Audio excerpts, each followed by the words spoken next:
Can you hear me okay at the back there? Yeah. Just tell me if you don't, okay?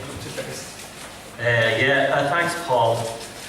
The last time I was here, I think there was like 7 or 8 people, so it's this is good. I'm glad to see so many and some old faces here too as well, so it's nice. I even got a hotel this time, but I'm the only person in the hotel, so it's like the movie The Shining. I'm waiting for like a kid coming up. When Paul came, I was throwing the baseball. But so it's good to be back. My name is Thomas Sheridan. I'm from Dublin, Ireland. I live in the west coast of Ireland now and I have done for a while. I lived years in New York. I used to play in bands. I was a painter. I still am a bit. But mostly my life took an amazing turn in 2008-ish. After I had a really bad illness and I came out of hospital, and I've been studying psychopathology for years because I used to work for Goldman Sachs. And I said, I was aware that the world was a very strange place and very different than what we were told. That things were, everywhere I went in the world, people were essentially the same. Why were there wars? Why was there economic problems? Why was there recessions? And so I had this, I would say, a spiritual experience, whatever. Maybe it was left over from taking loads of LSD when I was younger, but I don't know. But it just happened, and the revelation was that if you survive this illness, you're going to go out and educate the world about this issue. And I just made a couple of YouTube videos, and I think it only took a couple of weeks, and a publisher in Wales contacted me and says, "You should write a book about this."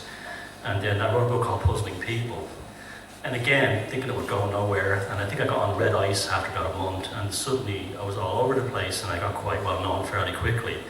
And since then, I've done 2 other books: the follow-up to Puzzling People, the Defeated Demons, and then I did another book recently called The Anvil of the Psyche, which was about my experience that I learned working in communications and corporate communications, and how the music industry and how everything from our perceptions through media is all based on ongoing archetypes that are actually aimed very deeply at the psychology of human beings.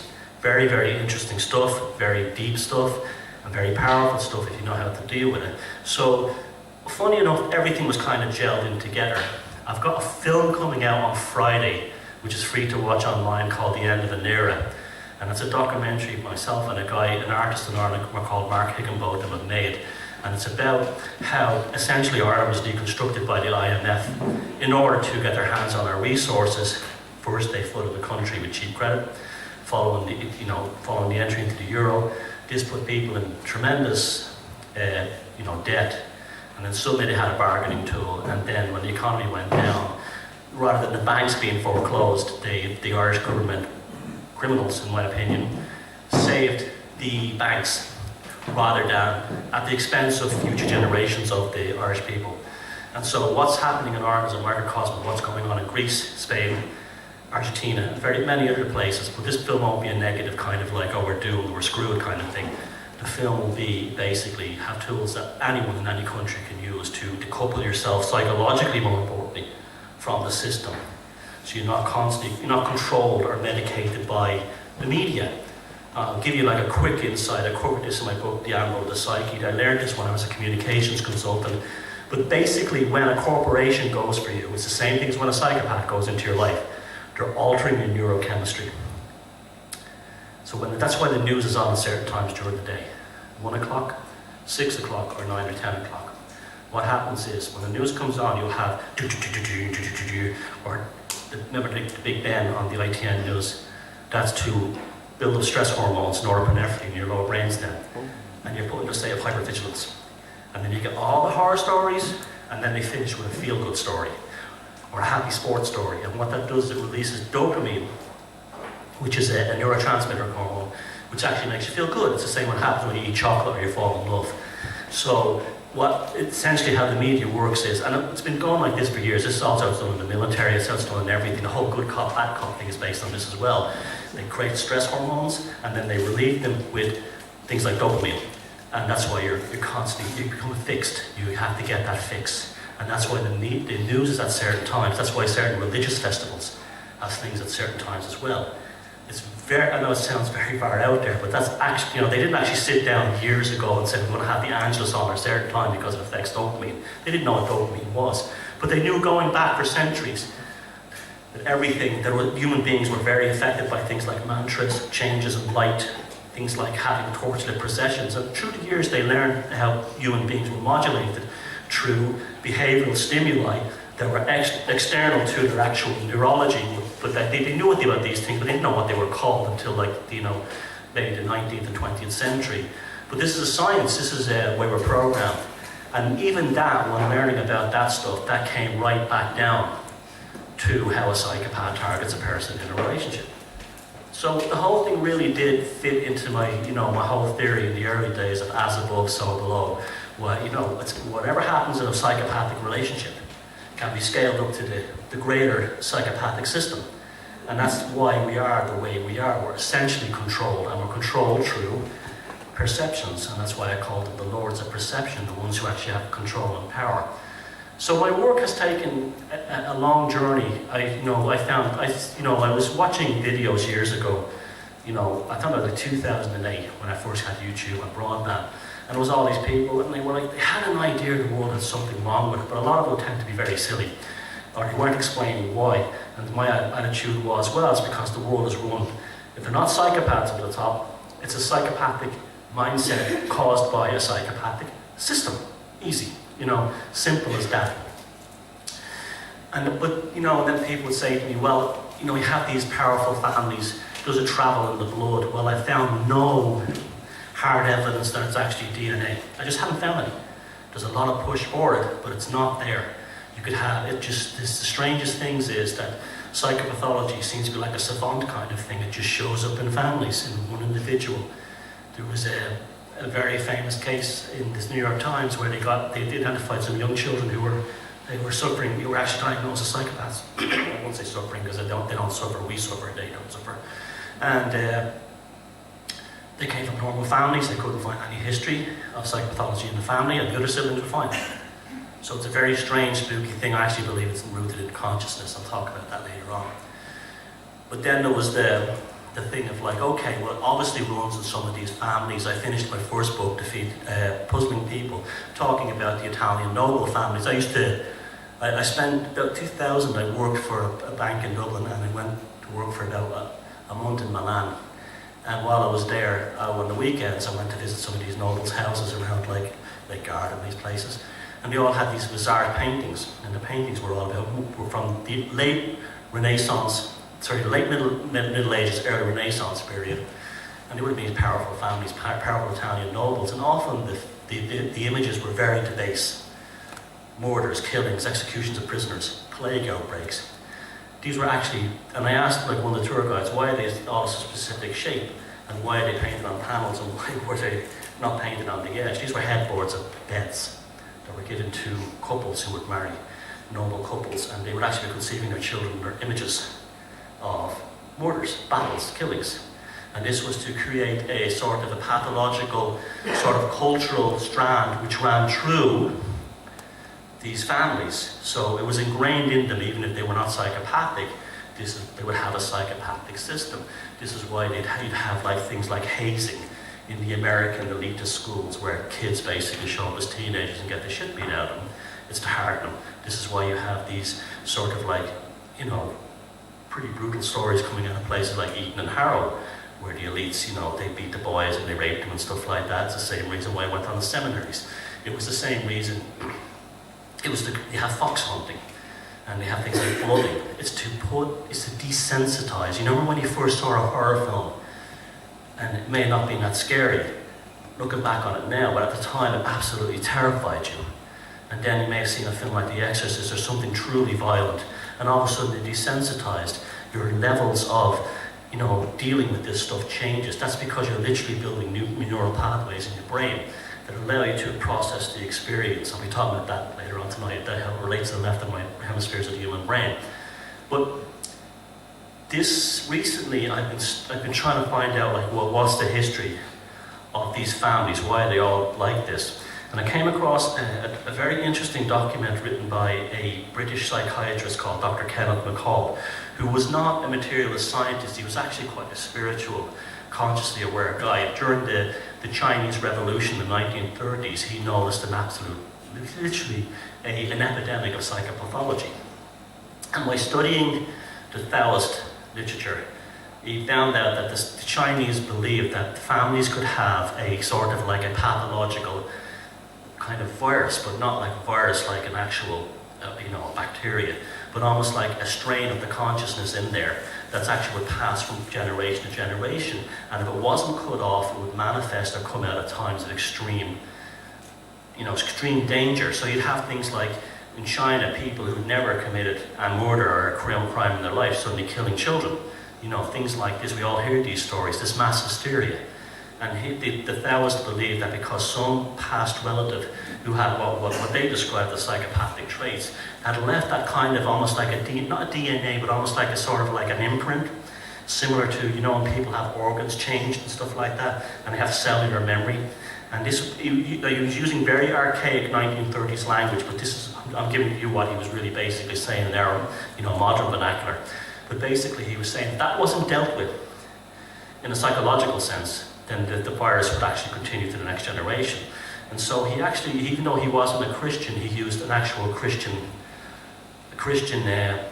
rite, the exorcism, to remove this entity, as he called it, from the infected individual. And they would find out that it was actually a genetic, well, I won't say genetic, but a past sort of like cellular consciousness trait, with tremendous success that he actually took it back to, other countries. And he's very little known within mainstream sort of psychiatry for the simple reason that he wasn't a materialist reductionist. He actually believed that he said that the actual cause was external. So basically, it was kind of similar to my work, that whatever the psychopath is, it's not in the neurology, it's not in the DNA, it comes from outside. Very similar to the idea of Jungian's, the Jungian collective unconscious. And this is what makes this whole issue so interesting, is because are we dealing with some kind of virus of the consciousness? I think, I'm not going to put my name on the line and say that's what I absolutely believe, because I'm not that well versed on neuroscience to make that absolute statement. I'm not a polemic at any of my work, other than I've only got one thing I have a polemic about, is that, as a psychopath in your life, get the hell away from them. But apart from that, I'm not going to say I have all the answers, I never do. But I do think there is something very real to this, that we're dealing with almost like a virus, a consciousness of the virus. And there is a scientific precedent to this as well. And it may even actually be biological as well. There is in all through nature, there are various organisms which actually get into the neurology of human beings and actually are all kinds of mammals and insects, and guide them towards, usually reproductive objectives. For instance, there's a fluke called the lancet fluke. I talk about this in my second book, Defeated Demons. It lives on cow feces, right? And when these ants actually eat the cow feces, when they go on the cow feces, they ingest the eggs of the lancet fluke.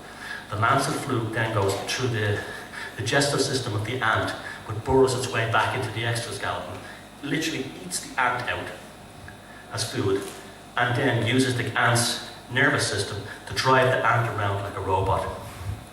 So this ant is now being walked around like, Robocop by a fluke. Frightening stuff when you start thinking about this, right?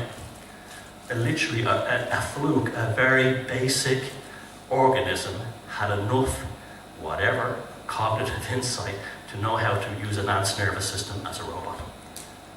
That's nature. So we're not talking science fiction here. Now, some recent studies that have come out have shown that similar bacteria live in the minds of human beings. And they may often be sexually transmitted. And how they do it is, these bacteria get into the human brain, and they cause people who never went to a singles bar or a prostitute in their lives to go visit them. Because the bacteria spreads that way, through sexual reproduction, even through kissing. Now you just think about that. How frightening is that? That we, the great human beings, are actually, could be reduced to the point where you could actually go to a place in order to pick up a sexual partner under the control of a bacteria in your brain. Now, if I put my tinfoil hat on, why do these top people have all these economic summits in certain places and certain hotels? Why, in the age of the internet, where you could have something like the Bilderberg meeting or the Council on International Affairs or any of these think tanks, why do they always still have to meet in a hotel somewhere? Are they also being driven by something like this? These are questions I'm going to try and seek the answers to in years to come. But there's no reason today why, for instance, a climate change. Okay, like I can remember one of the first things that woke me up was the idea of the whole thing of climate change. Okay, fair enough. If this is true and mankind is heating the earth up because of our carbon emissions, then why is every climate change expert, professor, and journalist flying to Bali? And then you think, well, they're hypocrites. It's a free holiday. But why do they pick the furthest place from where everyone is? Even if you're going to meet somewhere, wouldn't it be somewhere like Brussels or New York be much more sensible? No, they go to Bali. And you see this has gone on all the time. And if you try to question it, they're quite hysterical about it. Oh, well, it's the only place. If you were really serious about tackling climate change and you really believe that carbon emissions caused all these things from your flights, well, you could do it over the internet, virtually. You could do it that way. But it never dawns on them. And you think, these guys are all scientists. Again, are we dealing with something like this? Again, I'm not polemic, I'm not saying it's a fact, but these are questions we now need to begin to ask ourselves. Because the psychopath issue is very real. When I was starting to do this, I think there was very few books out on the market, and they were basically academic things. Now it's flooded. It seems that everybody's talking about this issue, not just in the alternative and in the activist movement. And I'm not saying I'm taking credit for this, I'm just part of a puzzle. I'm part of this sort of zeitgeist that took off, where people looked at this issue. But it's incredible. It's like, what's happened? Now, in my second book, Defeat the Demons, I predicted that as this information exponentially took off, two things would happen. First, they would try to ridicule it through the mainstream media. And secondly, after that, they would try to say psychopathology is actually a great thing. And that's exactly what's happened. I don't have a crystal ball. I've just studied these types enough to know that this is how they behave. The first thing they do is just like Gandhi said, first they mock you, then they attack you, and then we win. But that comes from a mind that's locked into an inability to have improvisation. Because one thing I've learned about the psychopathic individuals is they cannot improvise. That's why creativity is going to play an enormous part in us getting out of this mess. They're very structured. It's very hierarchical. Everything is formulaic. They're not great on the fly. I used to see this, the ones I know. I'm not the kind of person who goes around pointing them out or anything like that. In fact, I'm very much against that. But what I do is I do look back at the ones when I worked with them and go on Wall Street and stuff like that. I was just a humble graphic designer. But the ones looking back on, who I actually believe were psychopaths, if something went wrong, they used to run away and things like this, or blame. Not matureful. They're not good they're not dynamic in times of crisis. And this is why politicians and political systems always seem to revert back to the same old solution. Instead of, you look at, in Ireland at the moment, right, we're basically bankrupt because the government put priority in protecting the banks over the future generations of the country. So we've had massive raises in taxes, okay? Now, and then we have this other thing called austerity. Now, this is born out of an inability to think in a new way. That's because the same people who caused the economic crisis, the same economists, the same experts, are still there telling, the ones who told us to spend in the early 2000s are the same ones now going, austerity, austerity, austerity. They don't know anything else. They do not have an ability to be dynamic and have an imaginative way of getting out of something.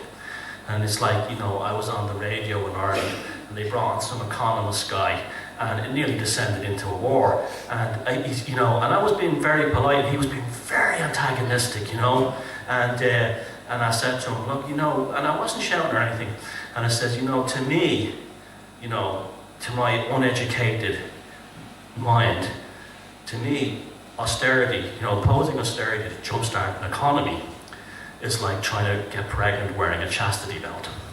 It's as simple as that. You don't energize an economy by cutting off the cash flow. And, oh, no, it's been shown, and I just gave up, And that's what, I'm not saying that man was a psychopath, but he was locked into that only way of thinking, that psychopathic system of thinking. So the prediction was, the first thing is they would try to ridicule it. And, John Ronson shows up, of course, the state-sanctioned ridiculer who puts down everything that's alternative and then takes it over for himself or for whatever, just like he went and made fun of the whole thing. The men stared at goats, and then suddenly he has a Hollywood movie deal after initially setting it up so he was slagging it off. He has a book called The Psychopath Test, and one of the, remember John Ronson's Mr. PC, Guardian, Mr. PC, and both him and I were approached by Playboy magazine.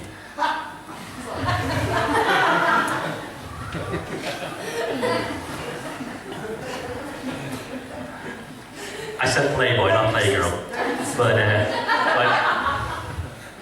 Playboy magazine to do an article on psychopathology, and I refused because, well, I said, I don't want you Hefner's money, and I just didn't feel right about it. I didn't do a big song and dance about it, but I said, no, thanks, it's not for me. Of course they gave, he was spread all over it, and the whole thing was basically making fun of the issue. He said, anyone who believes there's psychopaths in the world, they're paranoid.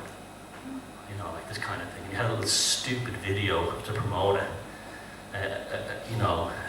This sort of a digital John Ronson with good teeth. Showing how it's not a big deal. It's a jokey, stupid thing, And Robert Hare, who's of the Aftermath Foundation. Robert Hare is sort of like he's been the Charles Darwin of psychopathology. He's the University of British Columbia. He's a big hero of mine.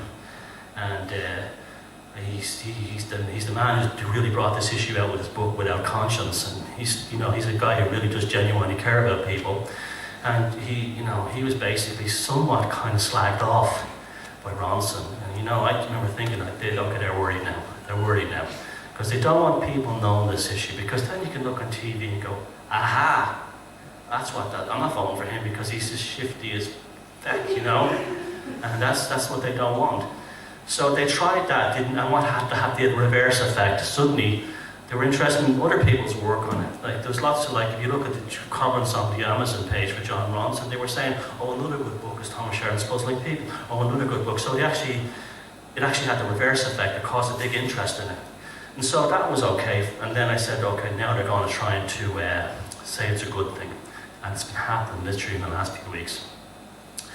There's a book out called The Wisdom of Psychopaths. Pretty good book, actually. It's written by a professor of evolutionary psychology. I'm still trying to figure that one out. But it's basically saying that we need them, that we know they've been the best, they've been the best thing that ever happened. John F. Kennedy was one, which I disagree with. And, Churchill was one, which I agree with. And so on forth, and all these business leaders have made the West and made Europe and America so powerful because they have psychopathic traits. And then he listed a list. It's actually a good read, even though I don't agree with his ultimate finding. It's actually a very good book. And so that's the new thing now. The BBC did an article on it recently saying that where would we be without psychopaths? God love them, and we just love them. Now, what's interesting is how language plays the part in all this. Because originally the term psychopath was very commonly used 100 years ago. It was very commonly used by police. See, it was the first sort of scientific term. Before that, it was called moral insanity or moral imbecility. People who had no morals, or just had, they were aware that something was not right there. And there's some great scenes in some films that show how it would have been approached back then. There's a movie, The Gangs in New York, with Daniel Day-Lewis. There's a scene where they're about to have a mass execution down in the Barry in New York. And they just pick up 4 or 5 local scumbags off the street. And one of them is about to be hanged. And Daniel Day-Lewis sees him and he says, "That's a nice watch, Johnny." And he goes, "I got it from my mother." And he goes, "I'll give you $1 for it." So I got it from my mother. I'll give you $2 for it. And then he got hanged. So he sold a watch for a couple of dollars and was hanged. So the money was no use to him, but that's the psychopathic mind. They're feral, they live in the moment, they don't have that depth of cognitive, psychological, spiritual, even if you want to use crude terms like spiritual, I have no problem with it, but they don't have that depth of character, that they live like in the moment, and that's because their neurology is very, very interesting. Their neurology is very different. If you put them under a magnetic resonance imaging machine, an fMRI, and you put a normal person and a psychopath under them, what you see is the brain activity is very different. They have very little activity in the frontal cortex, the frontal lobes of their brain, which is really a human brain. It's where dreams, imagination, empathy is processed, and the limbic regions and the amygdala, which is where you make moral decisions. There's where you actually think about something before you do it, and you think of the consequences. It's almost, I call it the gearbox of the brain. But they seem to be very highly active in the reptilian complex, the lower brainstem down here. So they have a brain more like like a reptile. It lives in the moment. It's obsessed with just survival, fight or flight, passing on DNA. So that's it. And it's quite spooky to see some of these videos, some of these images. And what they do is they will show triggers like stimuli. Certain stimuli will be given to them. Like they'll show them some violent images, and the brain of the normal person will go haywire, and the brain of a psychopath will be exactly the same as if he saw a picture of a kitten or a bar chocolate. There's no emotional depth to it. And Hervey Cleckley in 1940 wrote the first book on it, The Mask of Sanity. He referred to them as a mimic of a fully functioning human being who, and that's very important, mimic, and I'll explain why in a second, who has an internal state of chaos and then through purposely pathological behavior imposes this chaos upon others. So their order is generated by our chaos, which they impose upon us. And this is because they don't have a personality as such, they have a persona. You know, their personalities do not change. The personality of most people is basic all through your life. Now you go through stages, you go through stages where you change in life, where your values change, where your political things change, where you might have a divorce, or you might get married, or you might have kids, and your values change. But the underlying person is always the same fella or woman. You just know that. With a psychopath, it's different. They're completely different people from year to year, week to week, or person to person, because they invent these personas to manipulate and target other people, situations and places. Very creepy. It's really just like a ventriloquist dummy, that kind of thing.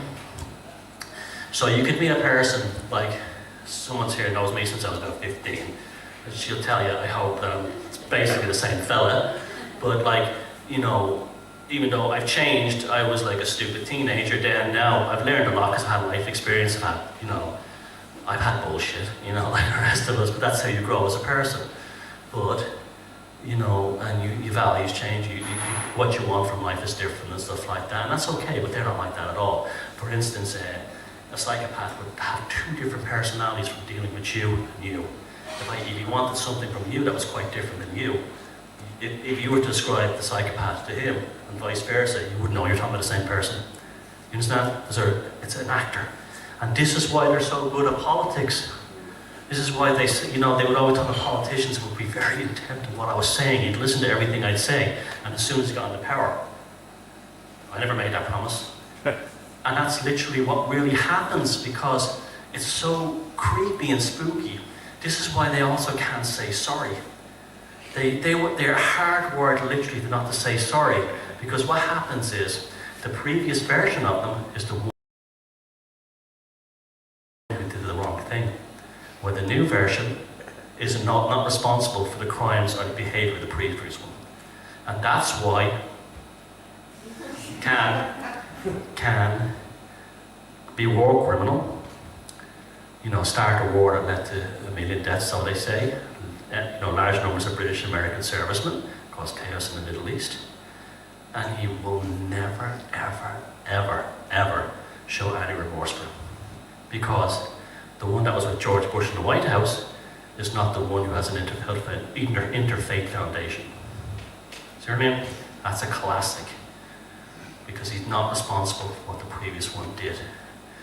And like I did some very, because my profile has moved on, so I did a financial terrorism tour with John Perkins, who was a New York Times best-selling author. He wrote The Confessions of an Economic Hitman. And, I was talking to him about this, and I says, you did pretty nasty things. And he was saying, yeah, he genuinely was remorseful. It's my job, that's a completely different thing. We all make mistakes in life, we all do things we shouldn't have done. But that's the difference between us and a psychopathic mind, is that we're capable of looking back and saying, I shouldn't have done that. And then you try and make amends somehow for your behaviour. If you can't do it to the people you hurt, you do it in some other way. Well, they would not even understand that way of thinking. It's like literally, what's remorse? They don't know what remorse is. They don't get empathy, and this is another one. I won't go too much into neuroscience, but this is significant stuff we all should know. In the frontal lobes of your brain are something called mirror neurons. This is actually a growing thing within neuroscience. And mirror neurons process empathy. Now empathy, so you hear the kind of new age thing, I'm an empath or have empathy. Well, that's not really what empathy is. What empathy is your ability to place yourself in the position of another human being. And that can be good and bad. But you still understand that other person's situation. And that's why mirror neurons are very highly active within guys who are fighting in wars. Sports teams playing together, because they're wired into each other. It's also probably why women have their menstrual cycles when they're together in an office around the same time. It could be also part of that as well. Very interesting stuff. So this is a new thing of science, but it's been shown in psychopaths that the mirror neurons are literally, they're so inactive. There's no processing of empathy. Now, it's not that they hate people that they target. It's like I always say, it's just business. All they're interested in is seeing people as the same thing as an object. Husband, screwdriver, wife, car, children, here. Everything is just an object, including people, as a means to an end. And they don't have an affection or, a connection to these people or any of them. Now that doesn't mean they hate them or want to damage them, but they would if they had to. This is what makes them so unbelievably dangerous. And this is why when people who've been in a relationship with a psychopath, it doesn't matter how smart, intelligent, brave or brilliant they are. I always say psychopaths never target losers. They target the juiciest apples in the orchard, because they're the ones they can actually get the most from and destroy them. But they can be very superficial and very charming and very glib and phenomenal actors, But you'll always know that deep down inside when you first met them, your intuition goes, something just wasn't right there. And that will be realised down the road at some point. That's why intuition plays an enormous part in this. Again, we're talking about very deep things here, but we're living in very deep times. We really are. And so they wouldn't have an empathy for another person in that sense. So they don't grieve. Like, this was a whole thing that they discovered with psychopathic children, that they would at funerals of their parents, they'd be doing things like playing baseball. They'd leave the graveside to, that kind of a thing. Or that's what they would tell. I interviewed two of them for the second book, Defeated Demons, and I said, okay, like, what was it like? And he goes, it felt like nothing. It just felt like a program that I was watching on TV was cancelled. Now, and then you say to yourself, well, oh, God loved them. It's terrible, Imagine going through life like that. I feel sorry for them. And I actually have to admit that I went through that stage. I said, yeah, it's an awful course at some points. But then you realise that they don't see it as a handicap. They will admit to you that they see it as freedom.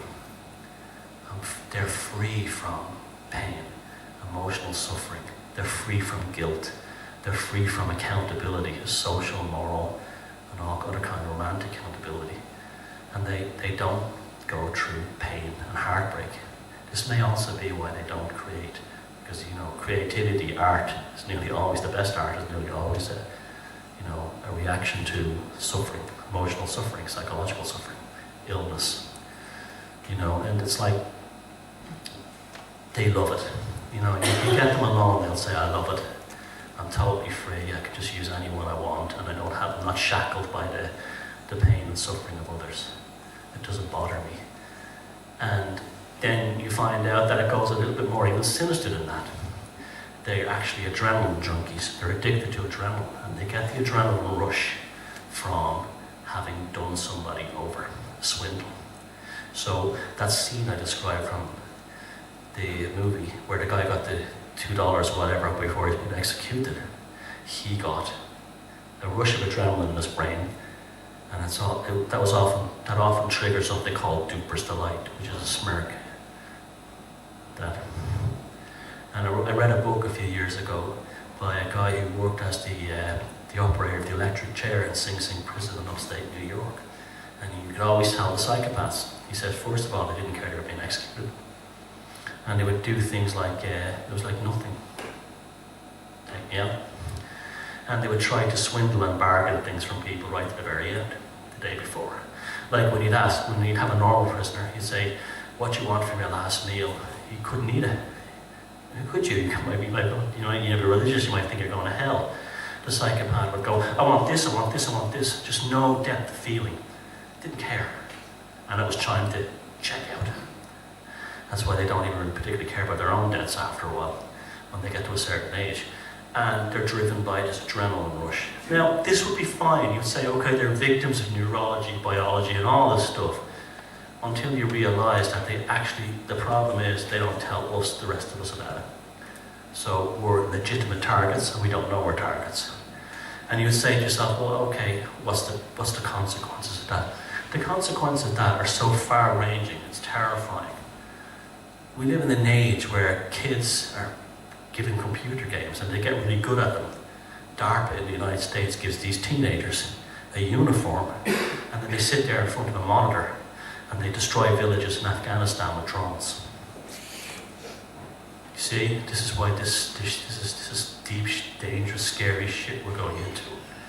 Now, only a psychopathic mind could have came up with that idea. A normal person with empathy wouldn't. You know, a normal person would say, are you honestly telling me that we're going to actually get teenagers to kill people with drones, and they'll actually think they're playing a video game because they're not mature enough to understand? And when you're a teenager, you don't really think about things deeply. That they're actually killing men, women, and children with these drones.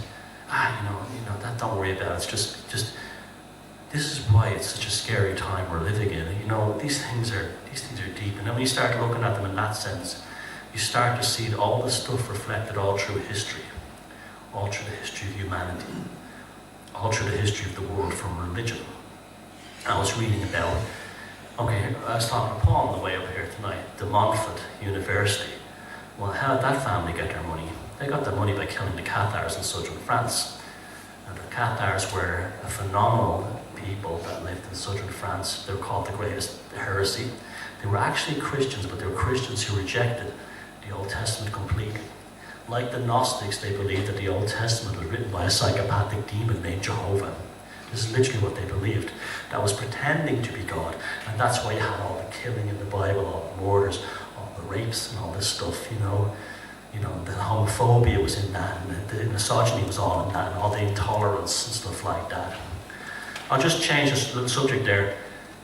There's a Jehovah in the Bible says he had a prohibition on homosexuality, and he says if a man lays with a man, he should be stoned. But that's ironic because New Zealand just legalized homosexuality, gay marriage, and pot on the same day. But so a man lays with a man, he must be stoned in New Zealand anyway. Sorry, I know it's Texas. But so the Cathars believed this. And Pope Innocent, there's an irony for you, right? Launched the first ever crusade against them, and he created the Jesuits. The Jesuit order was created by him because the Dominicans weren't ruthless enough dealing with them. And the Dominicans used to, see, the Cathars were amazing. They rejected the idea of the crucifix because they said that the Romans had created a death cult. You see, I know I'm going off target here, but you'll understand how this all ties into why the world is the way it is. You know, Jesus Christ who probably existed. I know I used to be an atheist, and it took me a long time. I'm not a religious person at all, but I used to be, I'm that close to an atheist, but I don't, I'm not an atheist, because I've seen too many amazing things in my own life. But I'm not a religious person. I don't go, spiritual, I don't do that stuff either. I don't do faith, but I do accept there are certain things that you cannot deny with your own eyes. But Jesus Christ, when you look at what he was saying, it was such a powerful common sense thing that he was too powerful to be not made into a god. And he was made into a god by the time his teachings. Remember, Jesus was a philosopher. He wasn't a religious leader, he was a philosopher. He was a Jewish radical who was a philosopher. And early Christianity was based on the philosophy of Jesus Christ's teachings. He was like Aristotle or Socrates or anything like that. And it spread so fast through the Middle East and into Europe that the Romans could not allow his teachings to be not under their control. So what they did was Constantine the emperor turned him into a god at the Council of Nicaea. Suddenly he was under the ownership of Rome, his legacy. And then they threw all these Osiris and Mithra and other kind of, archetype deities from around the Middle East onto him, saying he was born on this day. None of this was true, of course. And made him into a god. It made him into kind of a McDonald's god for the West. That's literally what they did to him. And his real work as a philosopher and a social radical was gone. It was under the control of Rome. Now, there was one group called the Gnostics who rejected this in the wake of the Council of Nicaea. They said that the most important books in the Bible were left out, namely the Gospel of St. Thomas, the Gospel of Mary Magdalene, and the Gospel of Judas. So when these people, the Gnostics, said we're not having anything to do at all with the Roman Church, we're the first dissenters, but we're going to keep his philosophy alive as a philosophical text. And so, of course, they were all wiped out by the Romans. A horrific genocide that went on for centuries. In some ways, it's still kind of going on in some funny way.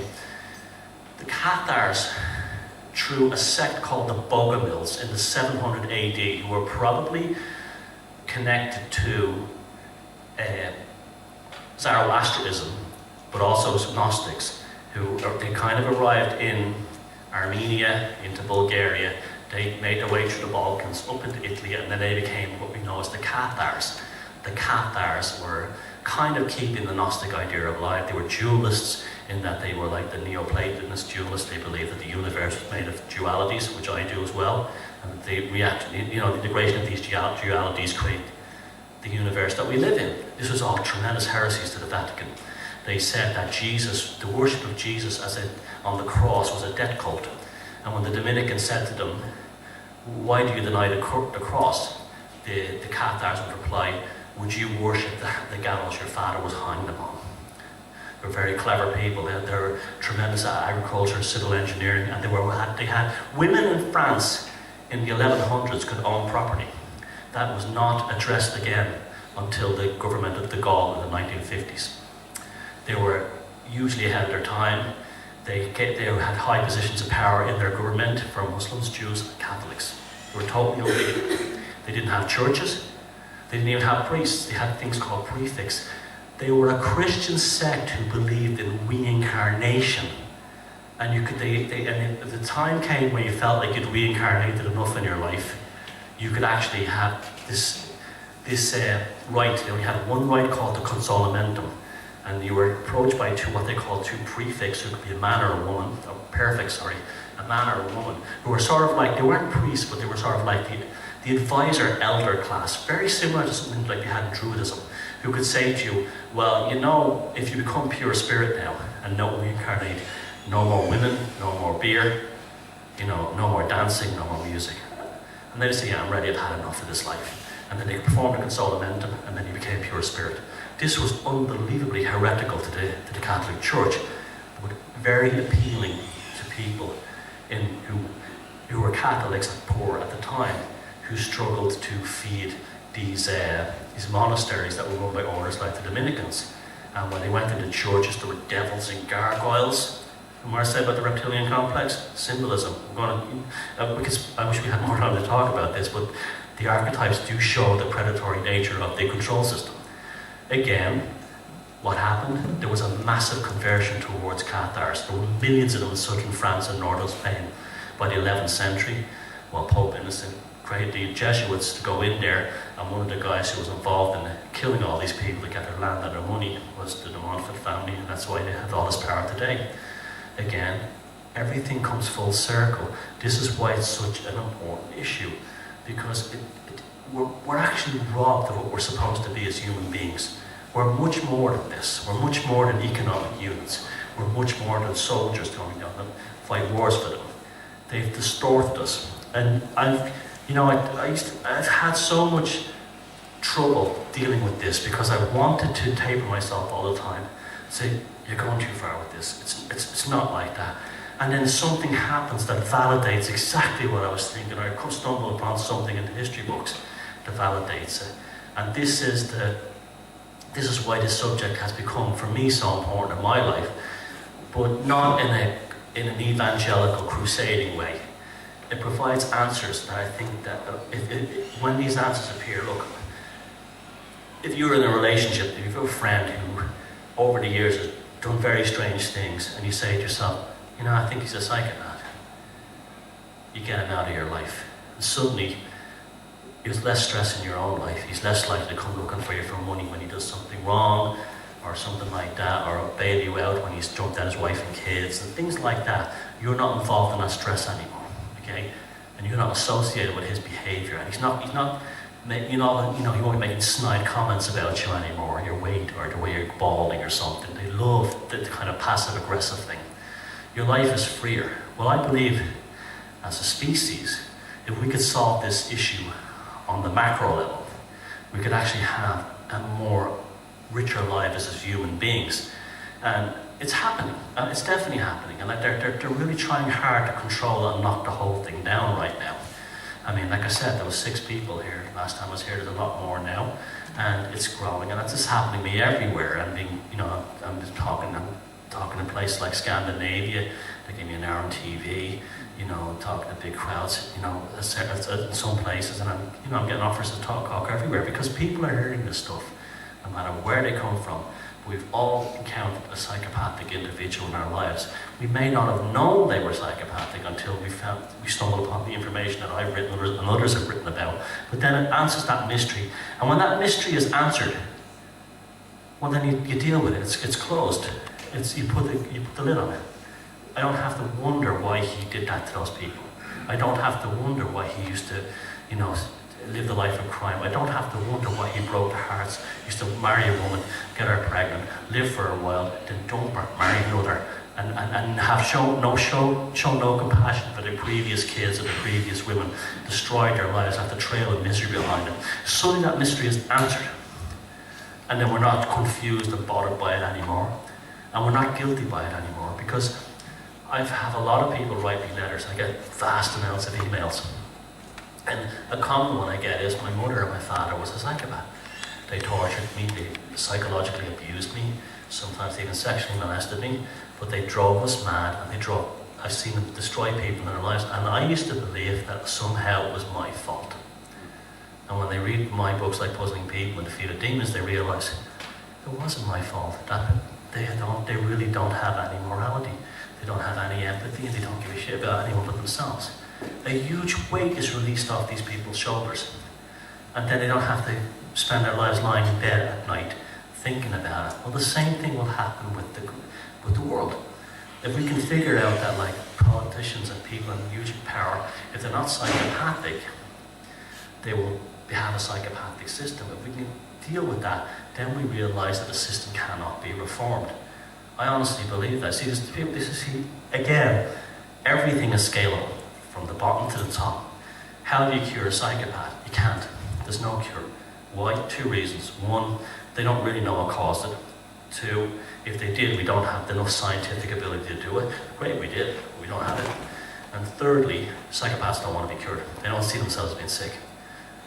What kind of economic system do we live under? 1 doesn't see there's anything wrong with itself. Bailing out banks is perfectly fine while small towns are destroyed. We had the G8 system, the G8 summit in Northern Ireland, just over the border from where I live, and a lot of border towns on the northern side, where the G8 summit took place, are actually financially and economically in ruins. A lot of small shops have closed. What was their solution to this? They printed up, I'm not kidding you, this has really happened.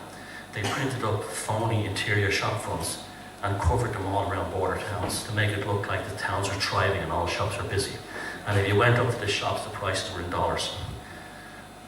And that's called gaslighting. I'm going to explain what gaslighting is. I know I'm hitting you with a lot of information here tonight. Don't worry, I've got websites and other things you can follow. But remember what I said at the beginning, they change perception. They're phenomenal at that. They're phenomenal at making you accept stupid and absurd things that you would not normally accept. And you're in a relationship with somebody and it was completely mental, and you were thinking, what was I thinking being with that person? And that's because you were slowly changed over time. You understand? It didn't happen that they revealed themselves in one go. They came in very charming, very wonderful, and then they slowly changed until what really was, they weren't changing. They were changing your perception of them. That's what was really happening. And that's called gaslighting. And why it's called gaslighting is, it was a film made in the 1940s, I think Berman was in it, about a wealthy, called Gaslight, a wealthy widow in London in late Victorian times. The younger husband wants her money, and he drives her slowly mad by turning the gas lights down in the house and telling her that the lights are on full, until she's in total darkness, and he's walking in and says the lights are on, and he was trying to destroy her psychology in order to get her to get into a mental hospital so he can have all her money. Well, that's what happened in Northern Ireland with those shop fronts. Rather than the politicians saying, look, we have no control over the financial system, the IMF, the globalists and everyone else place all their fate in bailing out failed banks. They don't care about you. We're really sorry we screwed up the economy. No, what they do is they would get vinyl inserts and put them on the windows of shops. So the politicians and the globalists could create this artificial notion of prosperity, but the people were expected to believe it. It's just in there. If you talk to the psychopaths who came up with that idea, they absolutely were. To them, they would say having a plastic shop front gives the people hope. Maybe one day they'll have a real shop front like that. Now, those posters cost £2 million. In a small border village, £2 million would keep a lot of shops open. And I'm not a socialist, don't believe me, I don't follow that stuff either, but it would actually, they could have grants for all kinds of things and help people. But no, this is why we're so screwed up. This is why when you switch on the news and people go, what did I just hear? They're going to kickstart the economy by taxing us and making us spend less and spending less on public services. Now, I'm not putting down public servants. If any of you are civil servant, I'm not putting it down. But this is how the politicians do it. They get the civil service to make the decisions, so they are not ultimately responsible for it. And but it's also, they move the psychopaths within the civil service to the top as well. They really do. And that's how they have their own people in there, and they use them to get their policies through. And this is why they also create these think tanks, these globalist sort of and nationalist things like quangos, NGOs. Politicians can push this stuff through without any kind of popular vote. And what will happen is that the politician will say, hey, it wasn't my recommendation that we should pay these taxes. It was the International Panel on Climate Change says you have to pay extra carbon taxes. Or the bedroom tax was proposed by some quango or some other think tank. And that way, they're not responsible, so it's like very devious. Now, in Ireland, the IMF bailout happened at 4 o'clock in the morning.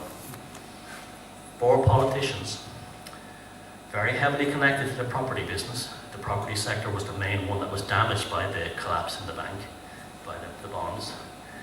They had a 4 o'clock meeting at 4 a.m. and committed high treason, because they were supposed to have a constitutional debate, which in Ireland means, because of our constitution, a national referendum. The IMF bailout should have went to the people. These 4 traitors, I don't care if they ever see this, because that's what they are, that's what they know they are. and I'm not a nationalist either, but I'm just saying that, well, technically, under the Constitution, that's what they were. They committed high treason by signing off the IMF bailout. They used a politician who was dying of cancer to sign the actual letter. So they knew he wouldn't be responsible for it. This is how the psychopathic system is. This is what we have to, this is what we have to deal with this shit. And what happened then was, the reason why they didn't do it is because they knew that no one in Ireland would vote for it. Just like we didn't vote for the Lisbon Treaty. We live in a country in Ireland where if we voted our constitution, we have this brilliant rider in our constitution where if any kind of foreign party outside the country tries to change something in the country, it has to go to a national referendum. The Lisbon Treaty had to be voted in Ireland. The only country in Europe that was given a vote. First time it was a massive no vote. Then the Democratic European Union said, sorry Paddy, go back and vote again, and this time get the right result. And they did it with the fiscal treaty as well. And then they say, good little boys and girls, you know, and then the propaganda. You cannot believe the propaganda that were put on it. Like, because I know about corporate communications and I studied how they actually do these kind of Bernays kind of techniques, you would see on the approach roads in towns in Ireland 3 yes posters and a no poster. So, yes, yes, yes, no. Again, dopamine, norepinephrine. I have to vote yes because it makes me feel good. You know, the staggering propaganda, women's groups are a picture of a woman like this, looking like she's about to be battered, saying, I'm safer in Europe, as if, you know, you vote for this or Irishman slap you around. Seriously, this is kind of they pulled everything out of the works. We would starve, we'd be racists. Oh, that was a big one. If you vote against it, you're racist, because it means you hate Europeans. They pulled that one, they even pulled that one out. That was unbelievable, you know. It's like Ireland's like 1/5 of Ireland is foreign immigrants, but we'd be racist if we didn't do what Angela Merkel says. And so the whole thing was built on this idea, and then they played on other things like, look, you know, the Irish are kind of useless, unless you're in Europe. And the EU has been so good for us, they built roads. Yeah, they built roads over, you know, national monuments, that didn't matter. They built roads on land belonging to politicians. You know, the whole thing was a scam from day one. But yeah, that money comes back in other ways. They give nothing for nothing. And then that one that really got me was that for a stronger democratic Europe, you must vote yes, right? Now, anyone knows anything about the EU, it's not a democracy, it's an oligarchy. It's run by an unelected commission at the very top, who are technocrats and bureaucrats, and it works in exactly the same process as the Russian Duma. You maybe vote for your MEPs, but ultimately to say that they're only just basically the bottle washers at the bottom, the main ones at the top are not voted on. They're a power, they're literally an oligarchy. And so the propaganda was astounding, but I still don't believe, I still think those two elections were rigged. Because I know nobody who voted no the first time, and my friends are from every walk of life, who voted no the first time, who voted no yes the second time. You don't change, no normal person changes their mind over a poster, you know what I mean? They don't do that. So I'm absolutely convinced that those two votes were rigged. The first one's with a real result, 75% no, 90% no. And the second one's a big swing vote. Lies, absolute lies. And there was one of the politicians involved in doing it was so obsessed with getting the electronic voting machines in, you know, because obviously, now when he spent a fortune on them, and suddenly before the government collapses, he develops a back problem. And he's walking into government buildings with a cane. And he goes, I have to announce my retirement. I'm very ill, I can't go on. And he knew the economy was going to crash, right? The most recent pictures of him is living on his golf resort home in Florida, where he gets around golfing every day. Bastards, yeah. And it's not just Ireland, it's all the countries. You guys have it, everyone has it.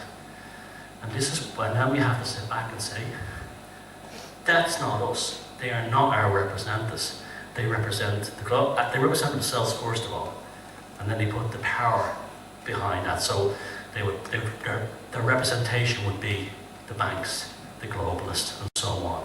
We have anybody representing the people. I've seen politicians that have actually met women who had their hair gone from chemotherapy. The local cancer, department was being taken down, no matter how you feel about chemotherapy, but whatever. And he'd hold her hands and go, I will fight, I will do everything to make sure this cancer clinic stays open. You don't have to travel 100 miles or whatever to the nearest one. And they would close down together. No accountability, none. Why? Because there's nothing in there that would actually have accountability. There's none. And if you corner them on these things, they can be so arrogant, so unbelievably arrogant. All politicians, all business people that have these traits, or even the normal person you do. Like, some of the stories I get, most of them I'd say letters are just like a woman whose husband just walked out on her one day. Out of the blue. On her and 2 kids. And he met someone else, she might have been younger or prettier, have more money. I know people have these things happen in relationships all the time. I know life is not black and white, and things do happen, and couples break up. But this would be literally switch off. And the story was all the same. The guy that was in front of me was not my husband, because he'd switched off the persona that he used to manipulate her. It was off. And Mr. New was in town. And the stories are all the same. I'm out of here. I'm gone. Out of the blue. And you might have had their wedding, their 10th wedding anniversary the night before. And he took her, just switched off. And the same thing, what happens then is, it's really terrifying actually. These men, it happens to women and men too. This is not a genderless issue. When the realization comes in of who is this imposter? Looks like him, wears the same clothes as him, but he's gone. And he's replaced by this arrogant bastard who's like saying, hey, I'm out of here, deal with it, not my problem. What happens then is the effects are deeply traumatic. You have post-traumatic stress disorder. Because what happens is, everything you've come to believe that you think was real has been stripped away. It's been torn out of you. And your personality is not the same. Your personality is trying to recover. The dopamine, norepinephrine, melatonin, serotonin, neurotransmitters in your brain are going bananas. This is why these people are so in such great danger after this has happened. Because they don't know what's going on. The same thing happens in business. I've seen it happen in business. I worked for, I think it was JP Morgan, where in one day the communications department was cleaned out like that. See, what they would do is, you have to edit the JP Morgan bit out of the video, but I worked in the bank that I worked for. They took the people out. One morning, this is in New York, I was going into work, and I saw security guards at the opening, and they had a list, like an execution list. And I would walk up, and he goes, excuse me, sir, what do you need? I'm Thomas Sheridan, the communication parents. Oh, okay, yeah, you go ahead. Others were told, you wait down the lobby, your stuff will be put in a box. And one of them was a guy, when you hear this, one of them was a guy who was about, I was young then, I was about 28. One of them was a guy about in his mid-40s. His wife had just had a baby. The head of the department had given him a baby shower. And we all chipped in money and we got stuff for the mother could buy the baby. Including the head of the department, who the next day put his name on the list of the ones to be thrown out of the fire. What they would do is they would have a periodic culling where you could be just fired on the spot. That's it, no golden hand. In American business, there's no golden handshake, there's nothing like that, you're just gone. You're just like, it doesn't matter how powerful you think you are, get out of the building. And there was the same department head sitting there going, and we all got together and you're such, we're not here, and the guy gets his little gift, whatever it was, the money for the baby shower, whatever. And then the same person made a speech the next day, got rid of him like it was nothing. Nothing. And then I was told, she comes over to me, nasty piece of work. She comes over to me and she says, Thomas, there's been some change in the department. And I don't want you talking to, I think his name was Adam, because he doesn't work here anymore. And just go to your desk and work. Thank you. And I just, no, and I walked over and I was just like, what happened? He said, oh, it's cold. I went out of here without the others. And I looked around and saw her looking at me, and the look was like, she wanted to kill me, murder me. Because, there's nothing she could do about it, because they needed, I knew, because I was working on an account that they needed me, at least for another couple of weeks. But she was like this, like that. And what that was the reptilian complex in the brain, firing norepinephrine, the stress hormone, and putting the predator. That's when I saw the real her. Not the one who was like, don't do anything wrong, it's that's the way things are. That was the persona. The real one was the beast underneath. And I've seen it a couple of times with these psychopaths in my life. And let me tell you, when you look into those eyes, what's looking back at you is not a human being. Okay, we're going to take a 15-minute break now. We'll talk about it later.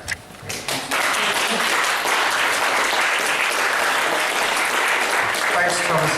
I wasn't sure where to put that in. I was enjoying that so much myself. So. I know you're doing well at cramming those sardines in that tin, so. But, yeah, thanks.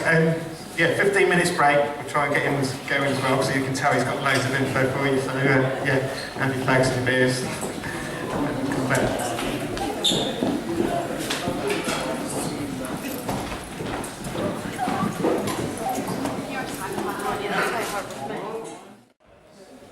Most people say you're profile.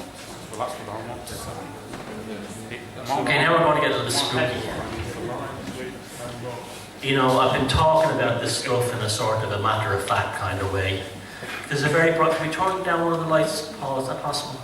I'm being blind. I've been cooked by this one right here. But people often come up to me. Actually, someone said to me at the break, I want to clarify this. What about things like the UN's Agenda 21? Well, these are important things to bring up. Remember I said they don't have dynamic abilities. They have to have formats, plans, dogma. That's why religion is so appealing to them. I'm talking about hardcore religion. So many of them pretend to be religious fanatics because the dogma, the rule book, the black and white is very appealing to them because that means no flexibility, no dynamic way of thinking. And the UN Agenda 21 program, which is basically a standardization of everything on Earth, building codes, everything, just about everything, that would be very appealing to them. The UN Agenda 21 plan is extremely psychopathic because it basically will put the whole world under one sort of technocratic system. Very dangerous because this is a thing that I don't like at all. I've been traveling all my life now for a long time, and everywhere is starting to look the same, and it's really upsetting. Cities all have the same shops. When I grew up in Dublin in this 80s and stuff, it was a pretty interesting place. It wasn't rich or anything, but we had our own department stores, our own little shops. There was always interesting little pubs and stuff like that. Now, when you travel around the M50 ring road, which goes around Europe in the city, it could be anywhere. It could be LA, Atlanta, outskirts of Oslo, outskirts of Manchester. All the same kinds of buildings, all the same kinds of chains. And this is part of the standardization. They're making the world very uninteresting. I know some of you have heard of Brian Gerrish, who's a friend of mine, former Royal Navy officer, and he told me that back in the day, in the 70s, when the fellas used to travel overseas and stuff, when they'd come back to England, they would talk about, I went to Hong Kong, it was so different. I went to Singapore, I went to Lagos, and all these exotic places. You would talk about how different the buildings were, the food were, and then he told me that around the 1980s, it started to change. People would talk about McDonald's was starting to appear everywhere. So this is what that UN 21 is about. It's about standardization. And they don't want a world where everything is different. And if you read their working documents, they're really quite terrifying, actually.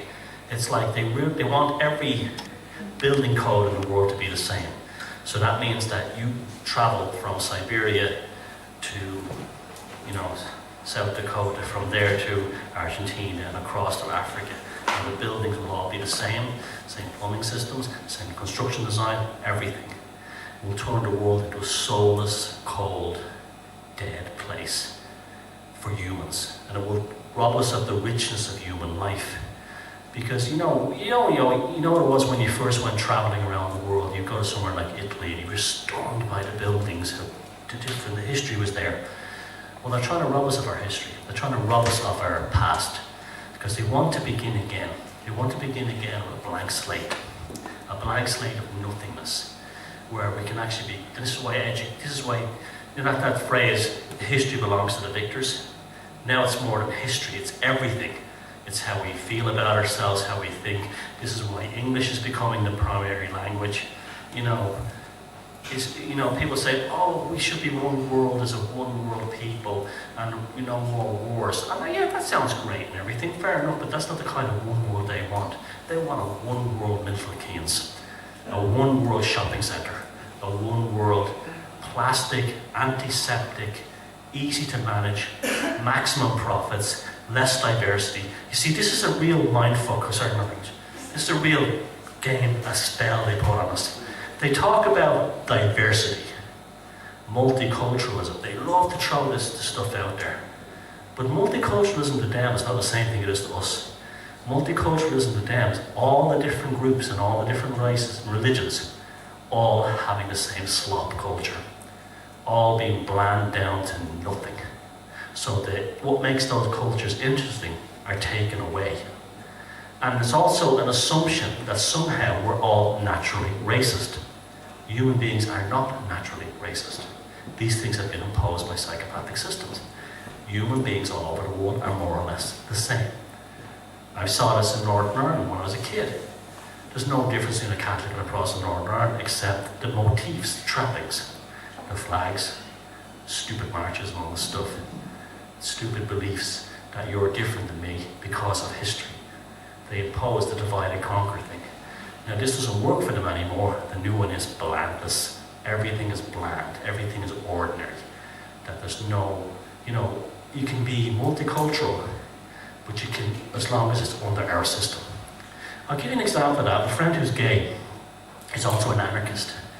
And I was talking to him one night, and he was saying, look, you lived in New York and the whole gay thing and all that. And I said, I preferred gays, and that's what I said, and it wasn't a homophobic statement.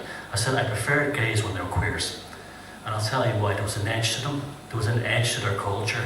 Like New York, it was very, they had a very powerful, kind of strong culture, very interesting, dynamic, full of art, music. And he said, you're absolutely right. They use shows like Will and Grace to soften it, to take the edge off gay men. I mean, I've known gay guys when I was growing up, and then it's New York as well. I could beat up anyone. They weren't swishy, they weren't, that was a stereotype. That was a media-imposed stereotype. You understand? That was put out there to normalize this world. But like, younger gay guys today often almost romanticize how it used to be in the old days. Like New York in the 70s and 80s, how exciting and edgy and interesting it must have been. And they do this with everything. They say you have to accept it, but on our terms. And that's the gaslighting thing again. We're robbing people of what makes them interesting. Because the difference between me and you and that person, what makes that interesting is the differences between us. Because the world, I'm going to talk about the world and the universe is created by dualistic notions, right? The interaction of positive, negative, male, female, black, white, up, down, left, right, protons, neutrons. This is what creates the novelty in the universe. Like Terence McKenna talks about, the novelty is what creates reality. And when you ask about the UN-21 system, Agenda 21, they want to take away novelty.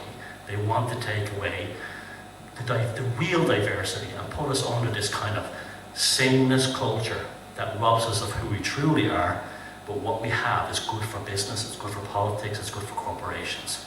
And that's a very psychopathic thing. And that's not a conspiracy theory. These documents are openly available online. And that's why we have to maintain our cultures and our real cultures. That doesn't mean just hatred. If you look at the very diverse cities, like New York at the turn of the century, Lower East Side, the East End of London, Mumbai, Bombay really.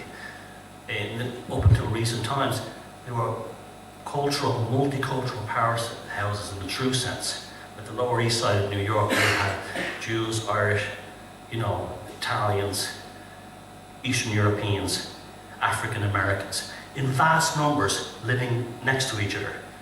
But there was a powerhouse of culture and energy. And that's what made America so amazing in the 20th century. Rock and roll came out of that, literature, so many things. Our modern ideas of the world came out of that. But this natural integration and friction, rock and roll is Irish music meets African music. Irish immigrants meets African music. And that became rock and roll. And that's like that goes on so many things. Reggae was a classic example of that. I'm in a book that's coming out recently called The Difference We Make, written by two mates of mine in Manchester, and it talks about how youth movements are actually so important, because a lot of the changes we've had for the better in the West have because of the youth movements, and that's because they come from the underground.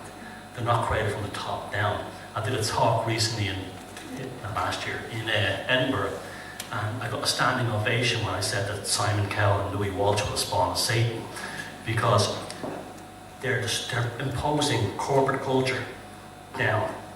It's not coming from the underground up. So they now have complete control of music. They destroyed music, completely destroyed it.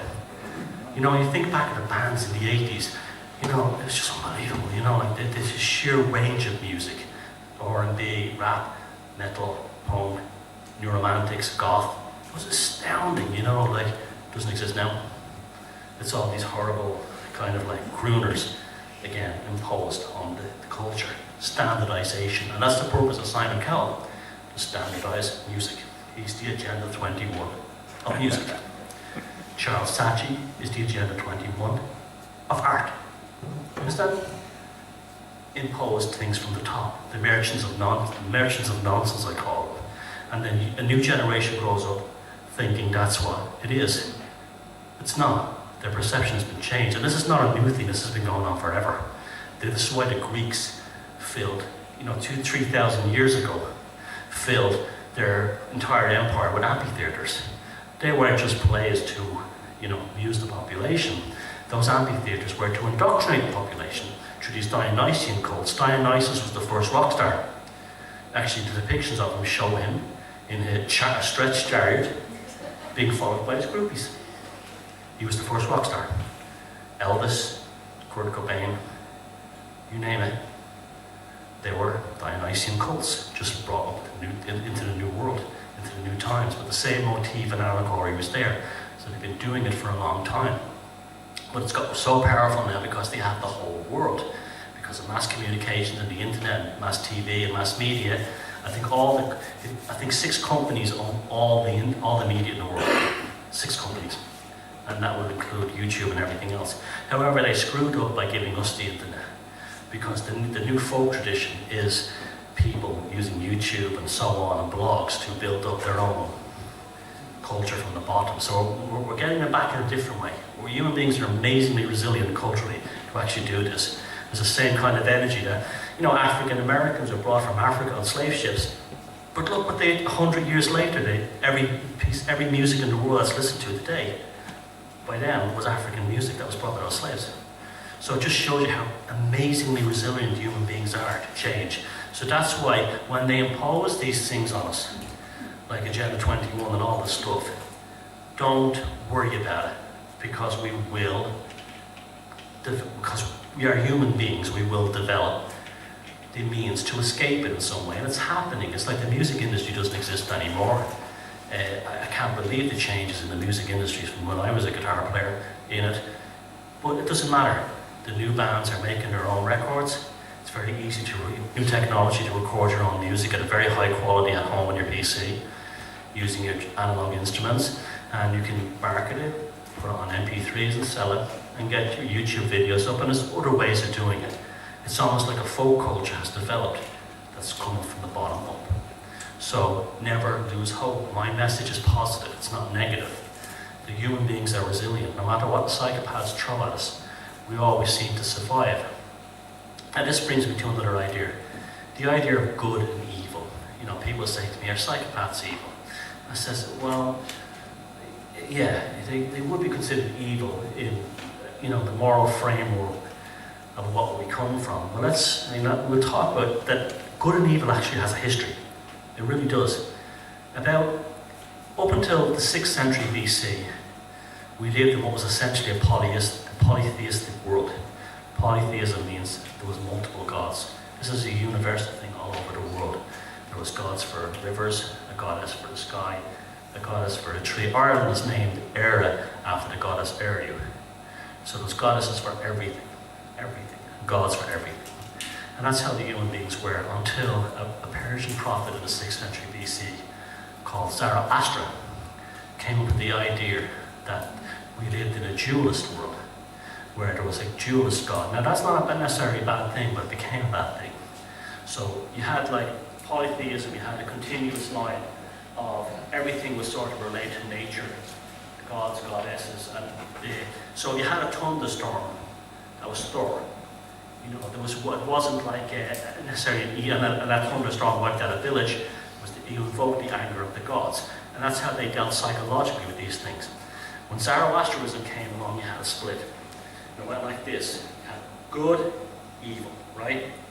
Now, this is so significant to the history of human beings, because if you have control over this idea of good and evil, all you have to say is these guys are good and these guys are evil. And then you have complete control over the human race. And that's where the psychopath lives, in the space between good and evil, constantly saying what's good and what's evil. So that's why there's so little evidence of warfare prior to the advent of monotheism, one God. Zoroaster was the first one to believe there was one God. And what does one God mean? One law, one king, one ruler, one empire, one supreme being. And that was a great way for the control system to say, I'm the emperor, I'm the king, I'm the leader, and I represent God. I'm God's representative on earth, and I say what's good and what's evil. This religion is evil, this religion is good. When the psychopath gets in there, between those two paradigms, between good and evil, that's when they have absolute control over the rest of us. Now that's why they've taken the idea of dualism and perverted it, because they can flip it, because they can make these arbitrary decisions to decide what these things are. We have to be very aware of these, because if you've been in a relationship with a psychopath, say you're married to one, they will suddenly change their opinion on things out of the blue. They may slag off a certain restaurant for so long, and then something happens where they get a free meal there, and they'll say, I really like that place. Understand? That's the same thing is reflected up on top. Or else they could hate a certain music. I hate country and western. He hates country and western. He says he hates country and western. Suddenly he meets this rich widow who has loads of money, who's into country and western. He loves country and western. Politicians, right? Same thing. And so if you have the control over the morality, the construct of what is good and evil, you can change that to whatever you want. And that led on to the history of the world we have at the moment. However, I believe, this may sound kind of, out there, but I actually believe that it's closed. That thing is closing again. I don't think it's an accident. You can call it evolutionary, social evil, evolutionary, spiritual, evolutionary. I don't care, but I know for a fact this information is coming to the surface now. As is everything else to do with the money system, how fake that is, all the freeman guys and women on the legal side of things, how people are rejecting, mass media, switching off their TVs in vast numbers. CNN gets almost no ratings now, and that was the ruler of news at one time. And it's not because they switched to other channels, it's just that people aren't watching because they figured out it's all a scam. And lots of people are just saying, enough. And what's really happening is this is the return of the savage. This is the return of the native. We're actually getting back to where we were before we were split in two by the monotheistic aspects of Zoroastrianism. And we're moving away from it. And there's been so many things you see. People are not easily divided anymore. When we had that horrible tragedy in London, that they tried to whip up this thing between Muslims and the EDL. It didn't work. People just didn't fall for it. They were not going to run out and, hate every Muslim that ever lived. You could see it in the media. I was watching Sky TV and I was saying they were trying to start a race war. You could see it was disgusting. They were absolutely baiting people to whip them up. Well, it seemed like they moved from a brown Muslim to a black Muslim. Sorry? It seemed like they moved themselves from talking about brown Muslims to black Muslims. Very much so. And what was the purpose of that? To make the sort of lighter-skinned Muslims feel, you're British. Yeah. It was a divide and conquer within the Muslims. And they'd done the same in Northern Ireland with the Catholics and the nationalists. They would say things like, well, I have no stake in politics, don't think I'm an editorial, I'm apolitical. I'm just saying that, I saw them do that, where they have the real national support, the SDLP, the nasty national supports Sinn Féin. You see, it's games, they're always dividing things up, and you're bang on, I never thought about that, but you hit the nail right on the head. They were trying to create a race war, not within Islam itself and in Muslims. Dirty tactics, and it's again the same kind of idea. Are you British enough to be a proper Muslim? Gaslighting. That's a brilliant observation, thank you for that. But you see, that's a classic example of how they fuck with us. It's like they play games with our minds all the time, because they decide who's good and who's bad, who's evil and who isn't, who is the right kind of homosexual, the one who's on Will and Grace, not the guy who's like a hard, a tough drag queen, that lives in the old, like they did back in the 70s. That's the same thing.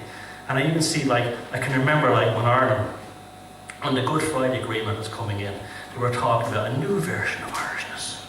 Maybe we shouldn't be obsessed with nationalism. Maybe we should be seeing ourselves in the context of being good Europeans. You see, it was a bargain, it's a game. They're always playing with your mind. And that's exactly how a psychopath does it in a relationship as well. They're always trying to say, what happens is when you first meet them, they will try to they will do everything to make you fall in love with them. And then when you're just about to fall in love, they pull away. They're testing you to see how desperate you are. You understand? And that's what they're trying to get you, is to acquiesce to what they want. That's why, they say, well, I don't know if I'm committed to this relationship. Maybe you can prove it by leaving your husband, or maybe you can prove it by let me move in with you for free. That kind of a thing. And these people are so, chemicals are just, you see, there's two kinds of love in this world. There's chemical love, which is hormones, which is what, when you meet someone and you're shagging each other senseless and you're having a fantastic time, and you're like, I'm so in love. That's not real love. That's not the love that sustains you. Well, sometimes it is, if it is the real thing, but that's not the one that will sustain that love when that person gets multiple sclerosis or cancer or gets old. That's the real love.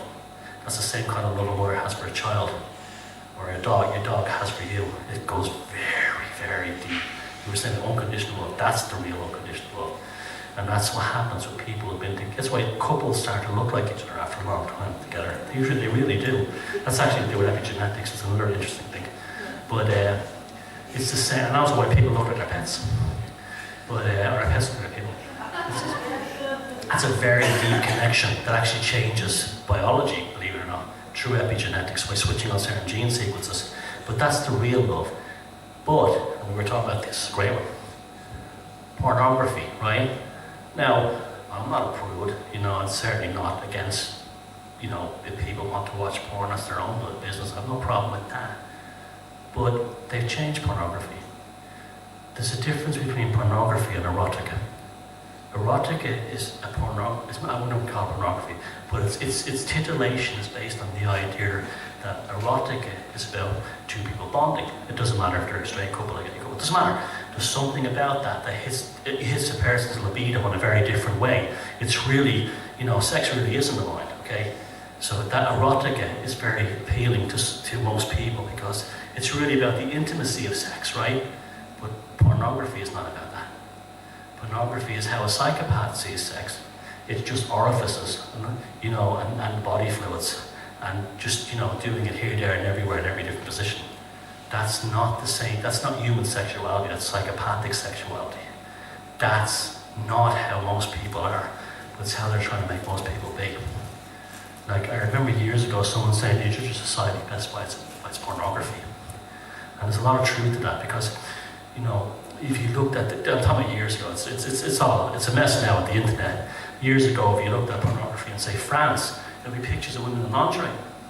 You know, it was nothing like American pornography, which was close-ups of the genitalia. Very interesting, because that was the forbidden fruit almost, you know, kind of a thing. And it was different. That's because they were targeting things that were forbidden fruit. Now the pornography would just be, you know, I don't watch it, but like from what I'm told, it's just all over the place now. It's just like, you know, anything goes, and that's because psychopaths are asexual. This is what I'm going to. Any of your any gay guys or gay women have to look out for this. It's very important. Because say this is a huge part of the people who contact me. Psychopaths are asexual. They don't have a sexual intimacy with a man or a woman. That energetic resonance is not there. But even in gay couples, you get that dynamic of the two, you know, the jigsaw puzzles on an energetic level, right? It doesn't mean they're copy, it's just how it is. Now, psychopaths literally see sex as a device, a tool to control people and get their jollies off. That's it ends with that, right? So, a very common thing is the gay husband. I get a lot of letters from women. I was married to this guy for years, suddenly he went gay. Now I know there's men who were really gay, who were hiding it or for religious reasons or whatever, but these guys were not like that. These guys came from liberal backgrounds. There was no reason why they could have never been gay. She just said he just met this guy at work, he had a lot of money, and suddenly he's living with his gay couple, out of the blue. That's because this guy wasn't really gay. He just saw a guy that he met who gave him more social or money or economic opportunities, and he pretended to become gay.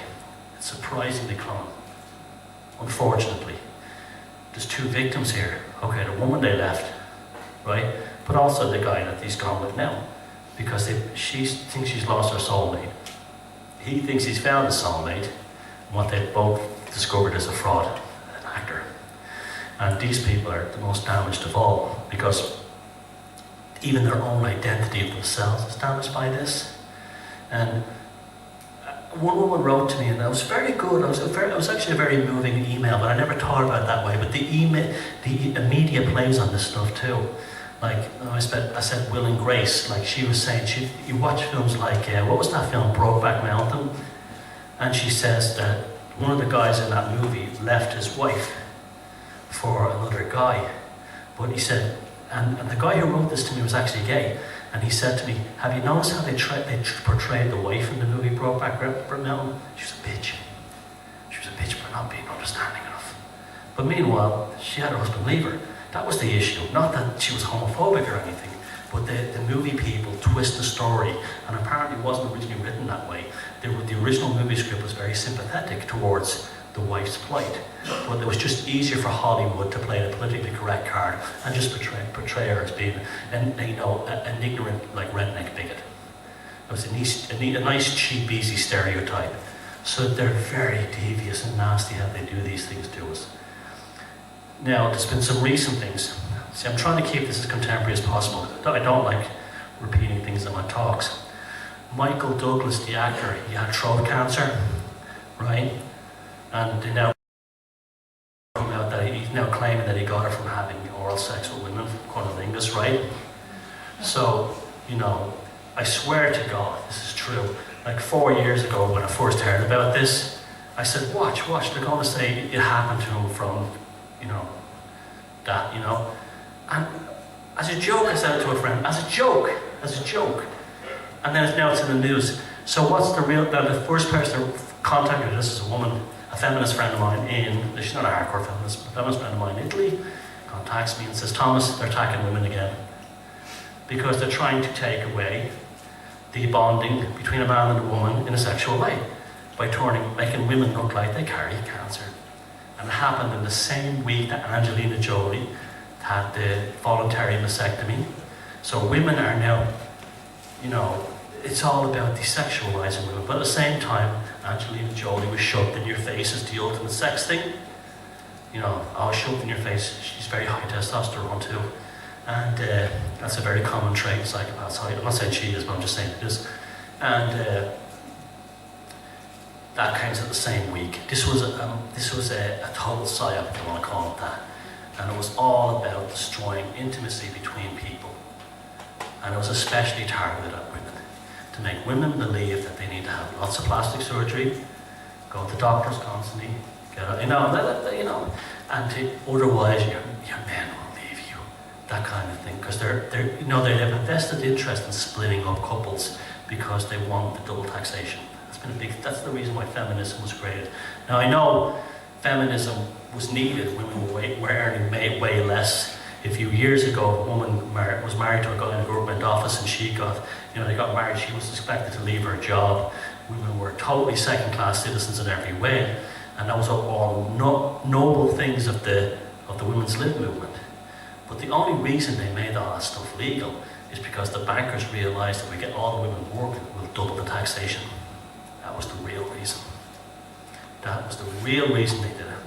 Also, the children would be raised by the state. They would be easier to indoctrinate through state programs. That was another reason. Very, very sneaky, very devious. And the proof of this is so easy to find. Edward Bernays, who was Sigmund Freud's nephew, Sigmund Freud, the famous whack job psychoanalyst, who saw everything in humanity was reduced to sexuality. Well, Sigmund Freud, but also he got into people's head. He knew it made them tick and think. But Edward Bernays was only a young lad when he went to America, 24 or something he was, and he immediately got a job in the Woodrow Wilson cabinet, who was the president at the time. And the idea of this was to get America into World War I. And the idea was to play on people's fears and insecurities, because Sigmund Freud knew through his work that human beings are controlled by, irrational fears, anxieties, insecurities. Bernays was absolutely a psychopath. He was a bastard. He actually went over to the United States and got the job right away from the US government, and he created the idea of the German with the Belgian baby on the bayonet, that poster. That was to get Americans into World War I. Very successful. Americans were very anti going into World War I at the time. They saw it as an imperialist war, European style. We're Americans, we're more advanced, we'll go for that. He successfully did it, but he also invented the women's movement. And the women's movement was invented, what for? To sell cigarettes. This is totally and completely, there to be found. There's a documentary called The Century to Self, made by the BBC. And Bernays, the tobacco company, Philip Morris, Marlboro, approached him and said, women are not smoking. Women are not smoking. Men are smoking, but women are smoking, not smoking. How do we get women smoking? And he devised the idea. He looked at the suffragette movement, which were looking for the votes, because women didn't have the vote in America at the time. And he said, we'll tie it to the suffragette movement, and we'll tie it to women, female liberation. And what he did was, they had a suffragette parade in Manhattan, and women didn't smoke in public then. And he said, when I give you the signal, these paid off feminists, they were paid off like actors and stuff or socialites, you're to light up the cigarette on Fifth Avenue and hold it aloft as a torch of freedom against the oppression of men. And they did it on cue, because it was considered a big taboo to smoke for a woman to smoke back then. And they held it up, and that's how he got women smoking all over the world. By playing on the insecurities, not insecurities, but the genuine grievances that women had, that they were, victims of men. And he took the whole idea of the suffragette movement and giving them a vote with a corporate agenda. Only a psychopath would think that way. And it went on further from that. He became incredibly wealthy. He actually came up with the idea, you ever know the expression, the banana republic? That comes from him as well. There was I think it was in Honduras, there was a coup. A democratic government took over the country from a fascist dictatorship, and they nationalized the American Fruit Company, which was with like Chiquita Bananas and Dole and all those companies, right? and they started to produce their own fruit and export it.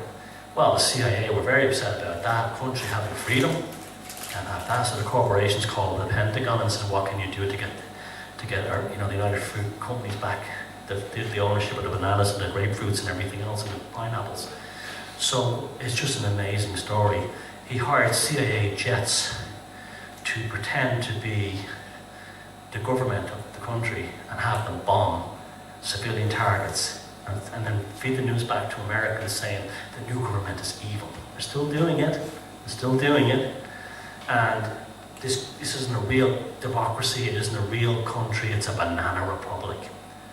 And the actual CIA staged and paid for a coup, and the country lost its freedom, and the United Fruit Company got its money back. I mean, he was killing people with bombs, and it's still going on in order to get a corporation to have Chiquita bananas back on stream. Now, when he died, incredibly wealthy, he lived like all these bastards. They seem to live forever, like Kissinger and the rest of them.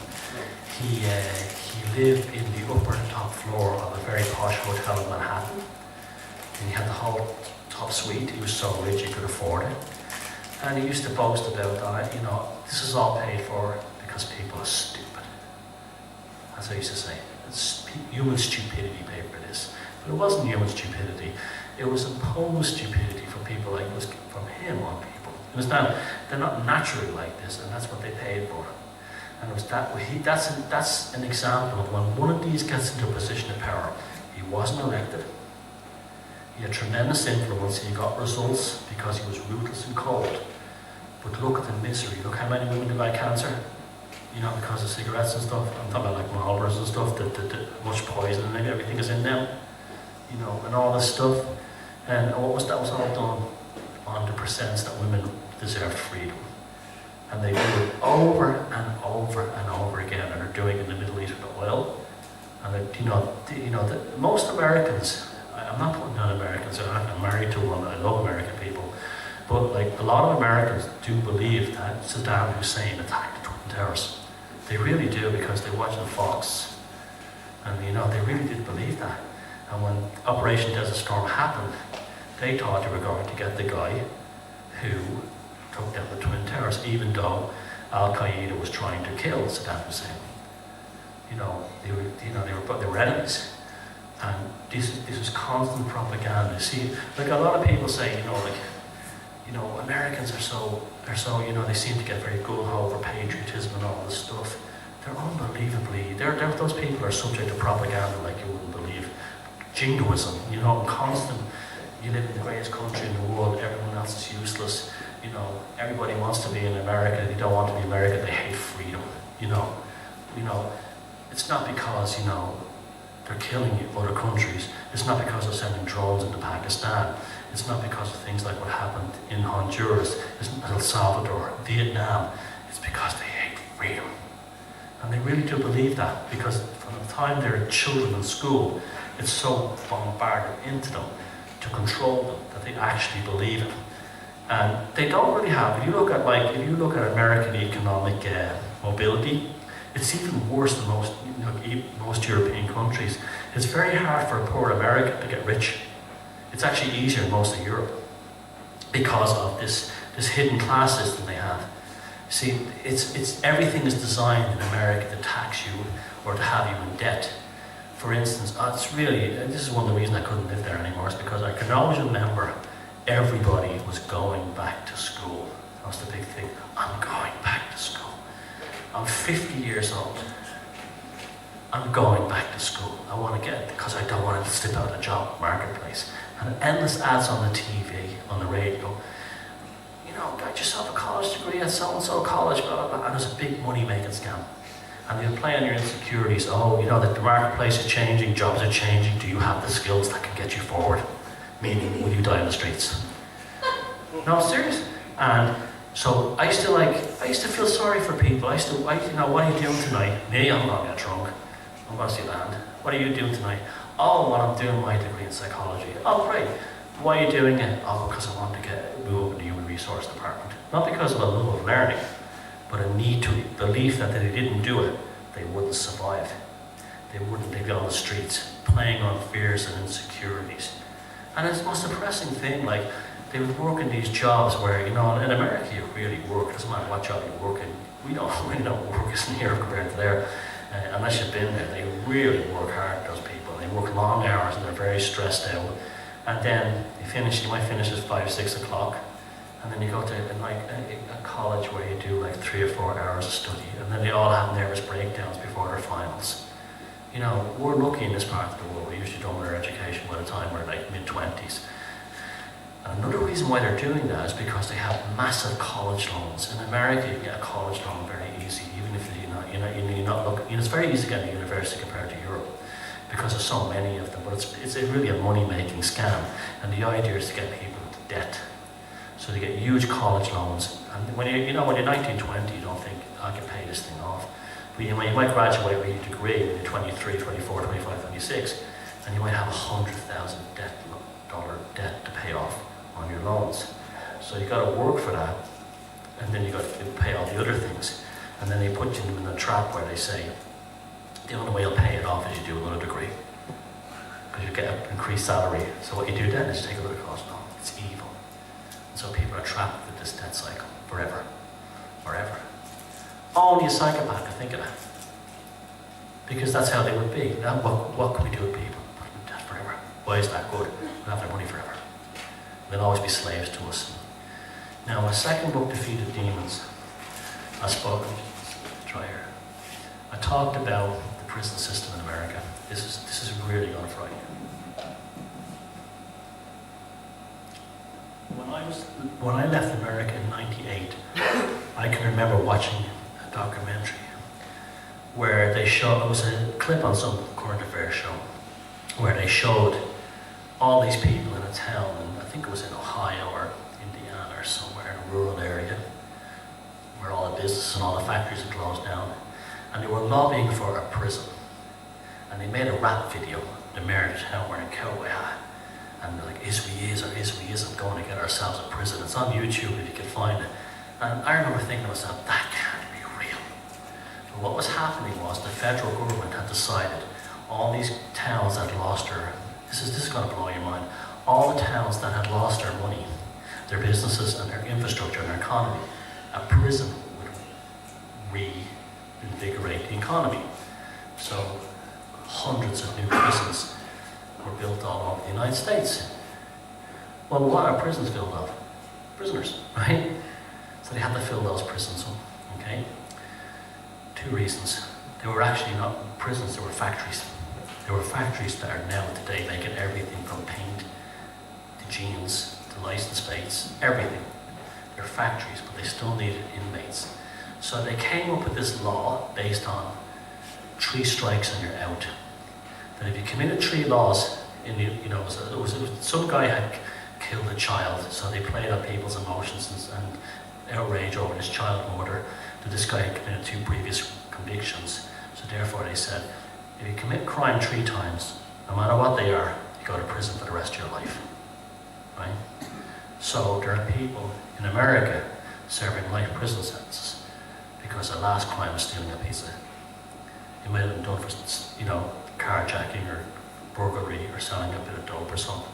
But they're serving life in prison sentences, making jeans in prisons. A big part of that was to boost the criminal culture. Who are the majority of people in American prisons? Young African American males. I saw this happening with my own eyes. When the prisons were being built, when I was living in New York, you had hip-hop. Hip-hop was actually originally designed by gangs in the South Bronx not to fight each other. It was actually an anti-violent thing, okay? And hip-hop bands, you had like very conscious groups like Public Enemy, who were like promoting the ideas of Malcolm X and Black Liberation, pretty cool, good stuff. You had that kind of thing. Suddenly, out of the blue, you have this West Coast rap thing appearing, gangster rap. The winner hoes and bitches, and all the songs are all about, I want to kill him or shoot him, my gang, waste your ass. NWA's all straight out of Compton, they're all, that's it. I actually say some of the music is pretty good. I mean, musically, the lyrics are sick, disgusting. But on the cover of the album, they're all like around us with guns. And that was all to create gang culture, to glamorize the gang culture, because these were going to be the future inmates of the American prison system. Because you could actually lock them down on nothing and lock them up forever. So the majority of people in American prisons are poor whites, Latinos, and predominantly African Americans, serving incredibly long prison sentences. Many of them brought in on charges that in this part of the world they probably get a fine for. And America now locks up more people than the rest of the world put together. In the land of the free, there are more people in prison than there are in communist China, that has something like 4 or 5 times the population. And this was a psychopathic business model. And the whole thing was brought together. I told you about Bernays and the smoking. Well, the same thing, they sat down in the US government with the corporations. How can we fill these prisons? Do you remember, I don't know how old many of you are, but I remember when MTV used to show music videos, and then you had at the same time, it went to kind of like a hip-hop thing. But it wasn't like a decent hip-hop thing, it went straight into the gangster rap thing. And you know, you had the whole gangster rap kind of thing. It was the same thing. Just like with Edward Bernays and the smoking and Philip Morris, they sat down, how can we change culture? How can we get them all in prison? And they invented gangster rap for that reason. And that's, as sick as that sounds, I'm telling you that's absolutely true, because the timelines are totally connected. They're totally connected. And they've been doing this forever. They've been doing this forever. And so we have 1.5 million people now in American prisons. Just think about that. I mean, the population of Dublin are now in American prisons.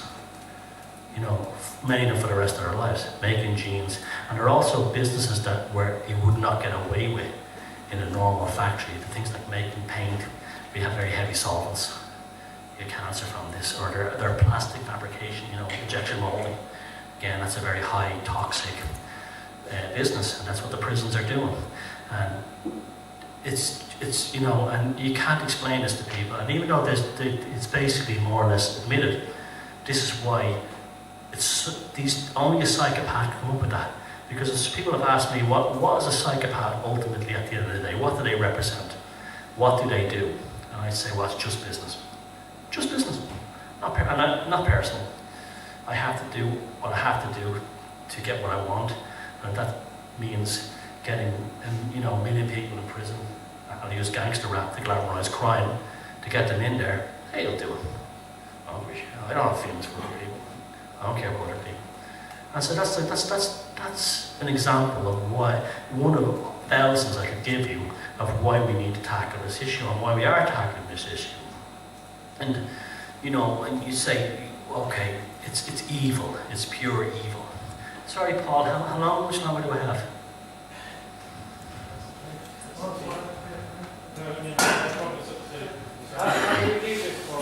What time is it now? I'm just getting a bit tired. I want to get some really good juicy stuff out. Yeah, okay, then I'll just, yeah, so I know you probably like you have work tomorrow. But anyway, somebody had asked about, you know, like, is there a spiritual aspect to it? Well, it depends on what you define as being spiritual. To me, it's like, thanks very much, take care. To me, spiritual is to do with consciousness. You know, whatever consciousness is, it's non-local to the human body. That's actually been shown, and that's been known for a long time. It's not generated in the brain, it comes from somewhere else. It's some kind of receiver system, and it uses the nervous system. But it's something to do with that. So you want to talk about spiritual, let's talk about that. There was a document I spoke about the Gnostics earlier on. There was a document found in the late 1940s called the Nag Hammadi text. It was found, it was an extremely important document. It was basically the Gospel of St. Thomas, an early draft of Plato's The Republic, and some other texts from the Synoptic Gospels. And what makes this so interesting is that the Gnostics would talk about these races of beings called the archons. The archons, they were called them. And they said, what they described as psychopaths. But they said they live in cities where they would say things like Alexandria and Jerusalem is full of archons, meaning the center of power. bureaucracy. Now, there's a lot of interpretations about this. My interpretation is that they were talking about psychopathic individuals in bureaucracy, so governments, what it was back then. They had tremendous grievances with the power structure within Christianity, early Christianity, tremendous grievances with power structure in Judaism. But ultimately they said that these people in positions of power were infected by what they would call basically a mind parasite. The mind parasite was what they called the archon. The archon was this infection that caused evil within power structures. And the more I think about this subject, the more I study into it, I actually think there's something to this. Now, I'm not saying that there's another race of beings. There could be. I don't know. I just don't know. But I'm absolutely convinced now there's two forms of consciousness on this earth. There's what we have, empathic consciousness, and there's a psychopathic predatory consciousness. And the psychopathic predatory consciousness, what the Gnostics may have called the archons. Paul Levy's written a very good book called The Wetiko, which is the Native American idea of this very similar kind of idea, an infected human being that's infected by a pathological consciousness. And if you look all through cultures, the stuff shows up everywhere. And I believe there's actually a balance here. It's an evolutionary struggle between what you would call good and evil, but it's really about modifying and understanding and evolving. Because nature doesn't make a mistake. If nature generates, my analogy is now, where does a pearl come from? A pearl comes from a grain of sand which irritates an oyster, okay? Well, I believe that's why we have these pathological consciousness, because it makes us as a better species. You're all here tonight because you know there's something fundamentally wrong with the world, right? You all know that there's something, but you can't quite put your finger on it. And maybe you don't have to put your finger on it. What you have to do is work for the solution to make it better. I'm going to start a small business. I'm going to put together meetings. I'm going to write a book. I'm going to make films. I'm going to do all kinds of things. But you just want to get out. And what we're doing is we're building the collective oyster, the collective pearl in the oyster. The grain of sand is there. And I really do believe that these psychopaths exist for that purpose. As naive as this sounds, it's to make us better people, make us kinder and more understanding of the suffering of people in society. I think the reason why we have affinity for the suffering of indigenous people is because the first pearl would be someone like the French philosopher Montaigne, who saw etchings of what the Spanish Inquisition were doing to native peoples and the Mayans and so on in Central America. And that was the beginning of what we call human rights. And it's been showing up all through history. What did Nietzsche say? What doesn't kill me makes me stronger. I feel that way about the psychopathic system, and that's why it's coming to the fore now. We're becoming morally, spiritually, socially, and consciously stronger. Nietzsche also said, what was the thing you would wish on your friends the most? And he said, a miserable life, because then they would know the value of the wonderful moments. Beautiful statement. And that's why I just love Nietzsche. That's one of the things that's just such a deep statement. But you think about that, and that's why creativity is so important. If you write music, if you write poetry, if you write songs, if you make clothes, embroidery, knitting, anything, get out there and do it for the right reasons. Do it and create a new universe going forward. Create that collective pearl of humanity, because that's the opportunity that's been put before us. I was saying to someone there, I was talking about art the other day. I said, look, we talk like if the things about the Bible that Jehovah is an evil demon, then every brushstroke must be seen as a stab, every stanza as a punch, every word of truth and decency as killing that demon, and that's building that pearl. And that's the purpose of the psychopath. And I know that sounds kind of out there. I'm not kind of a new agey or religious guy, but I do believe there's an ultimate evolutionary consciousness endgame, and that endgame is to look after the people in this world who are the potential victims of psychopaths, and to build that pearl that would actually liberate us and build a better more empathic world from that irritating grain of sand that the psychopath represents. Remember, 1 to 4% of the human race. So that's basically it. So, thanks very much. And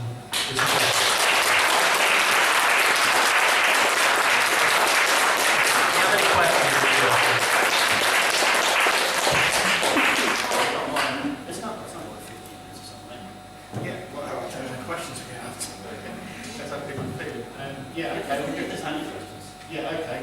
I'll use this short opportunity to obviously pitch the next talk.